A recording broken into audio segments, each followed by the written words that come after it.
Welcome, everybody, to another episode of Strife's Sanctum.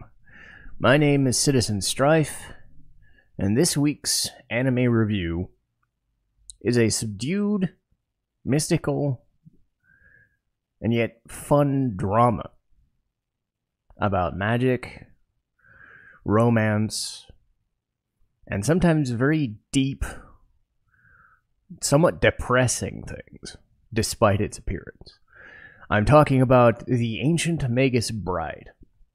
And I had recently rewatched this in in preparation for the second season. And I have to admit, this was another one of those much like Ascendance of a Bookworm that got better as I rewatched it. And that does happen from time to time. Sometimes shows, as things go on, don't stick and stay as good as they were. I'm looking at Devil as a Part-Timer and especially Rising of the Shield Hero, which had cool ideas but ran out of steam.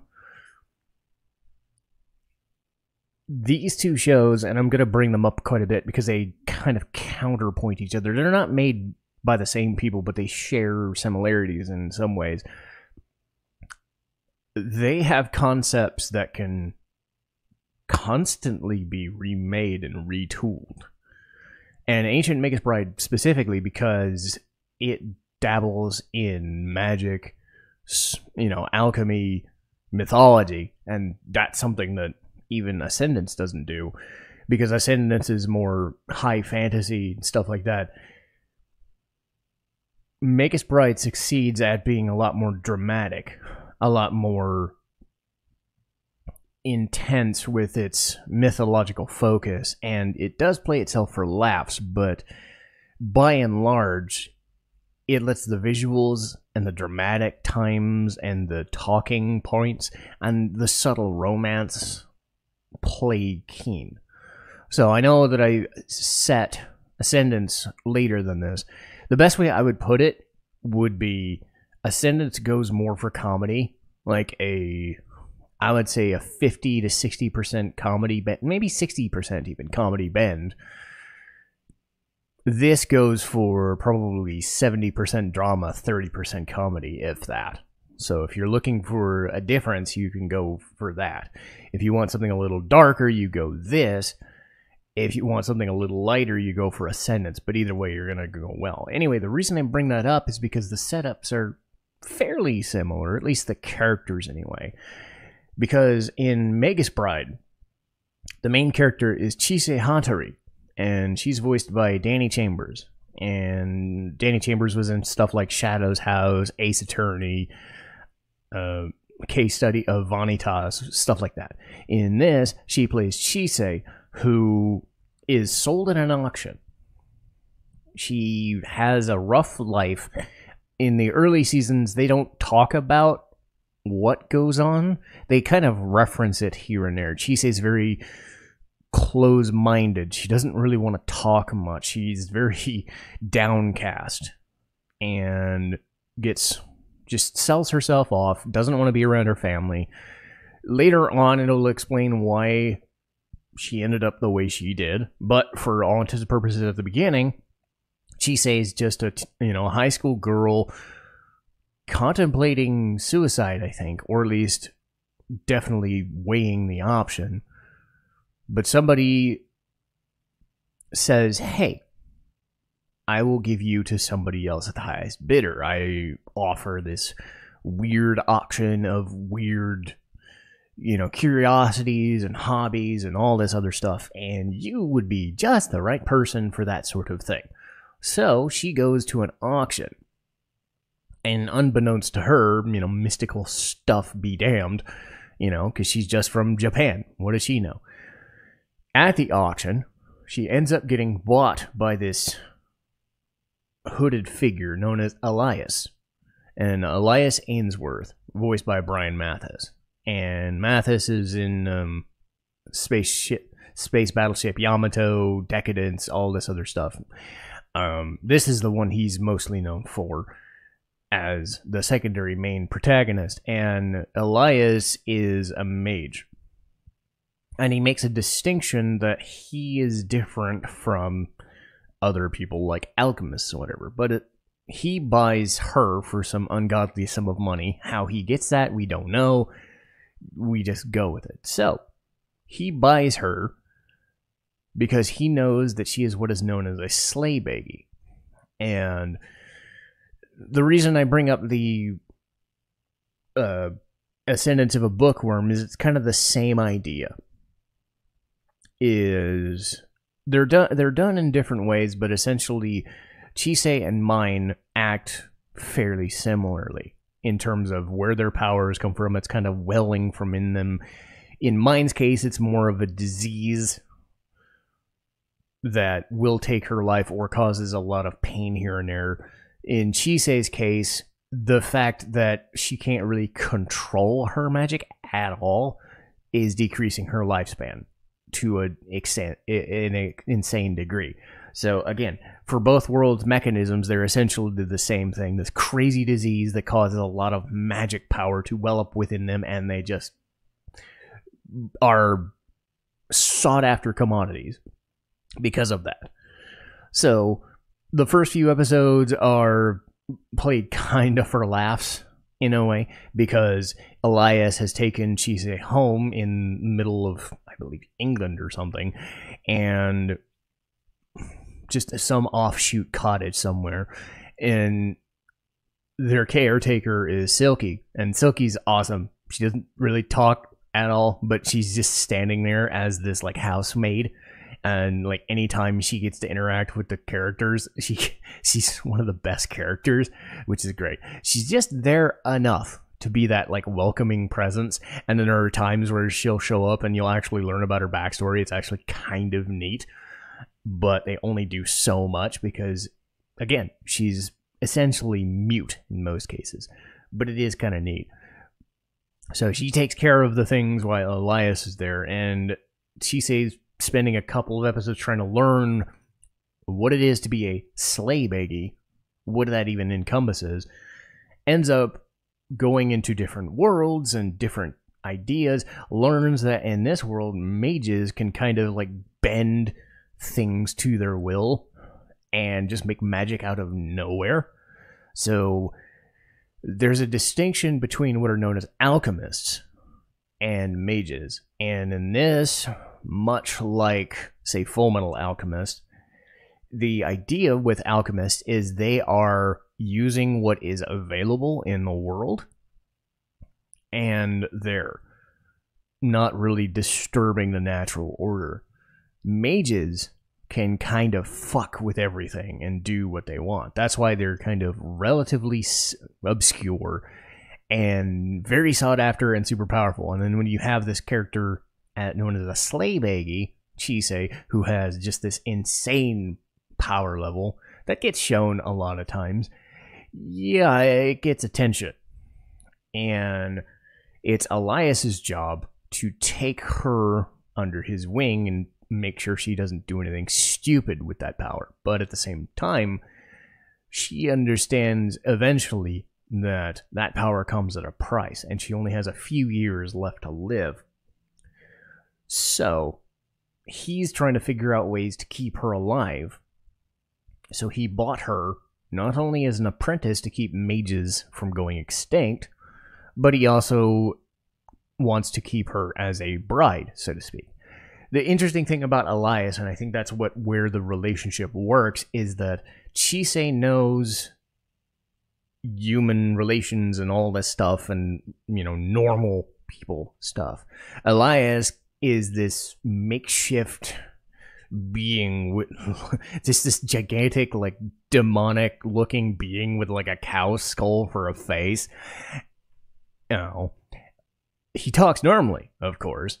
And what's cool is sometimes he'll actually makeshift actual human faces. I think it's every so often he'll do that. In the first few episodes, he does like a Chris Hemsworth or Fabio looking face or Kevin Sorbo looking face. Later seasons, in the most recent seasons, he's actually gone for the female look, and I love it whenever he does the female look, because I'm like, that doesn't look like that should work, but okay. but it's kind of neat. So he's able to blend in with society on occasion. Otherwise, he'll just use a veil. Or if people know him, he just lifts the veil and they see his face and, deal with it. But he's very polite and very understanding, but his wisdom and intelligence about the real world is not all there. He doesn't understand what it means to be a bride and groom. He doesn't understand what it is to, give gifts and stuff.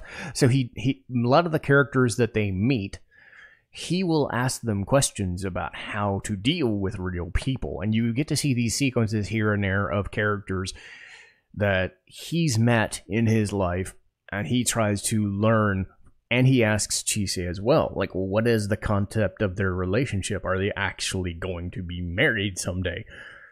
Seems like an odd thing, but they actually, grow closer together despite their differences. But it's not as easy as it sounds. A lot of the main storyline not only deals with going to separate worlds. They go to elven worlds, draconic worlds.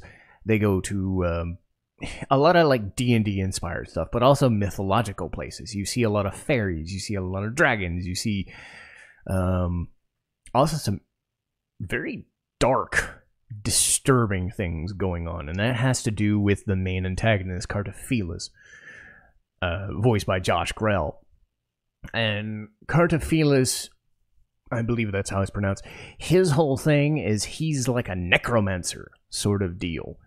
And he is, by all accounts, immortal and doesn't like it, and is taking it out on everybody else. So his experiments are trying to figure out how people die.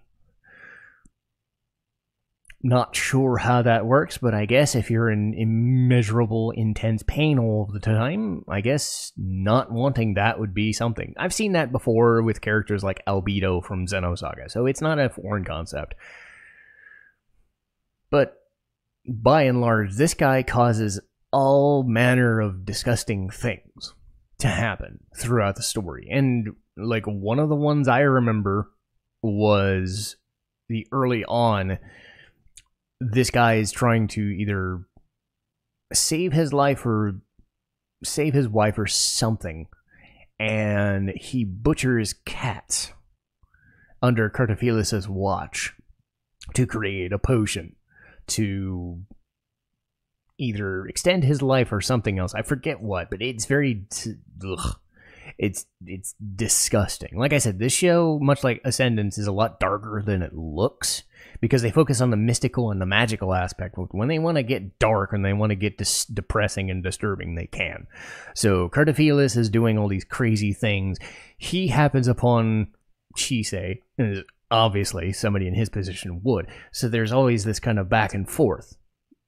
So they're weaving him into the story as the main antagonist, and later on in the first season, they come at odds. Because Chise's whole thing is she's trying to survive. Elias is trying to do what he can to help her survive, sometimes in means that are not the best, and it comes up into fighting. But then Cartophilas either kidnaps her or whatever, and they get into these arguments. It's like, you have everything you want because you have everything that I want, because you can die and I can't. So why the fuck are you here? And he wants to make a trade. He says, I will give you my endless life if you give me the chance to die. And she's like, doesn't want any of it. She's just cursed in this weird situation. And she's trying to implore on him that it's not all it's cracked up to be. Mortal life is not as fun as you'd think. So there's this kind of like moral dilemma at play. And then you end up having a curse, like right before that climactic moment. Chise gets cursed yet again by this like weird dragon thing. It's like dragon's blood or something like that. So she gets all that magic power and a dragon's curse. And then shenanigans ensue, and they end up kind of, how would I describe it? Fusing together. So all of the stuff that could have happened will, and they end up kind of like trading their life forces. And now Chisei can survive, and that's where the major next season happens. I don't want to give too much away because it's hard to explain this show, honestly. It's very slow paced, and it's very hard to explain everything that goes on, especially since there's new seasons like coming out. Like, this season is the second part of the second season, you know, and they have OVAs and all that stuff. This is very intense and all-encompassing stuff, but you got the cat stuff, you have Kachi, you have Leinan Shid, you have all sorts of mystical, cool stuff added on to human experiments, mages, alchemists kidnapping people, weird stuff going on, slave baggies, this guy with a cow for a head, all this stuff going on in that first season. And then you add on the fact that OVAs also happen as well. So in between the first and second seasons, while the second season was being produced, they have like 3-episode OVAs. I watched the one, I think it was The Knight from the West, or The Boy with the Knight from the West, something like that, about this kid who becomes a friend to this other person who's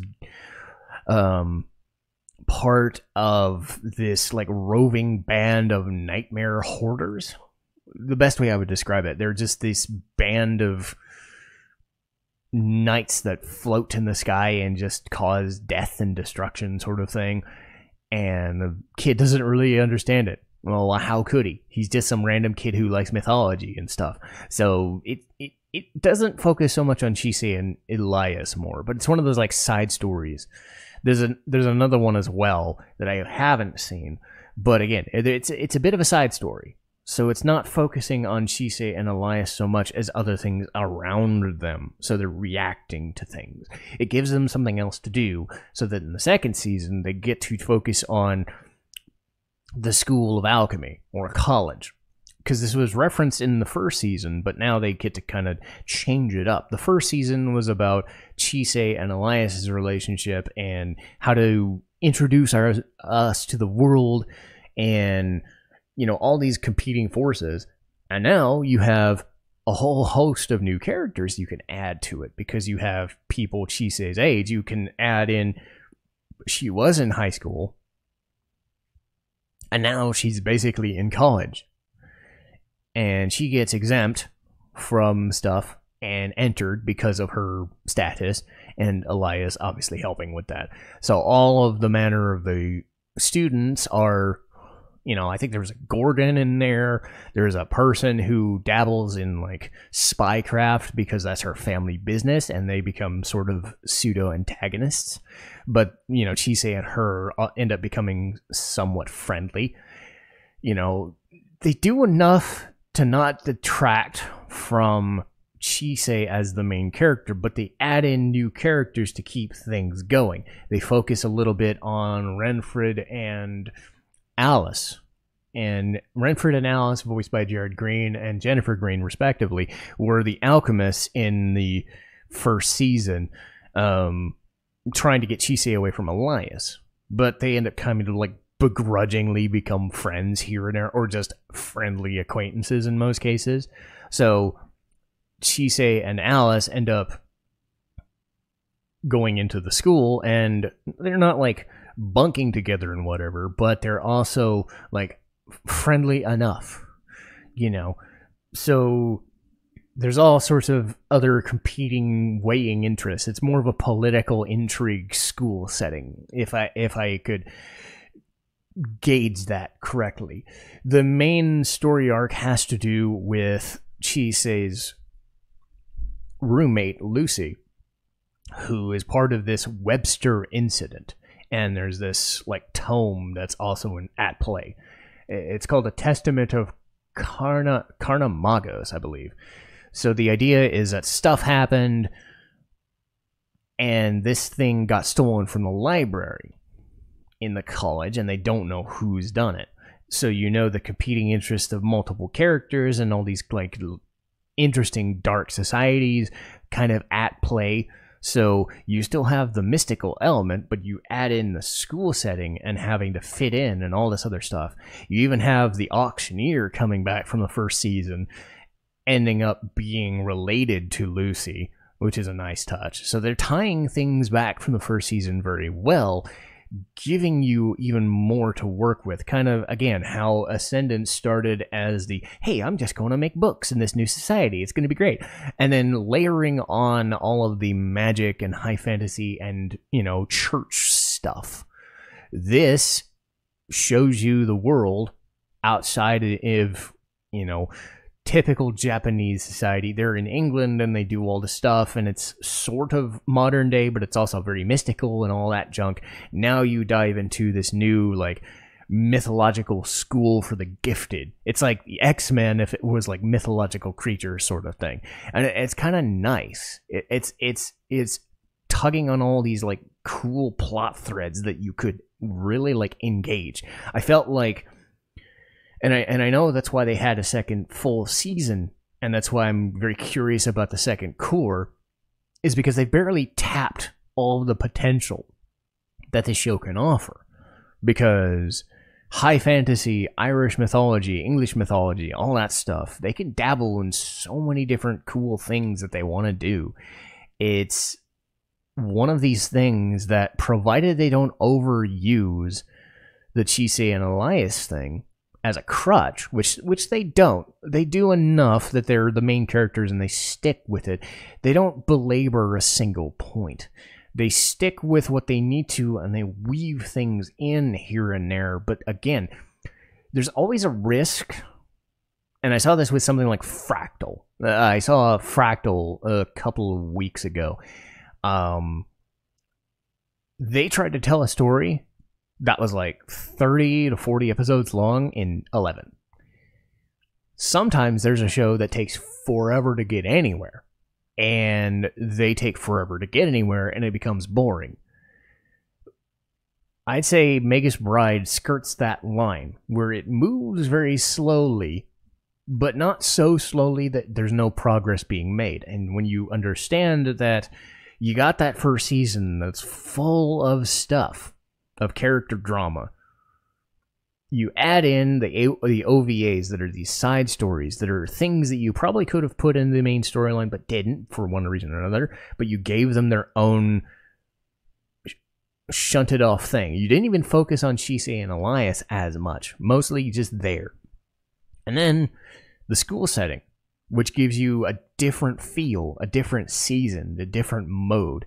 It allows you to readjust just enough that it doesn't feel like you're belaboring the same points over and over. So you still have a separate side story. It's another story on top of the story, because Chisei is still alive. You know, her main story arc now isn't, hey, I'm going to die soon. It's now, hey, how does she live with all of this crazy magic power and interact with society? And you have all those old school feelings of being in school again.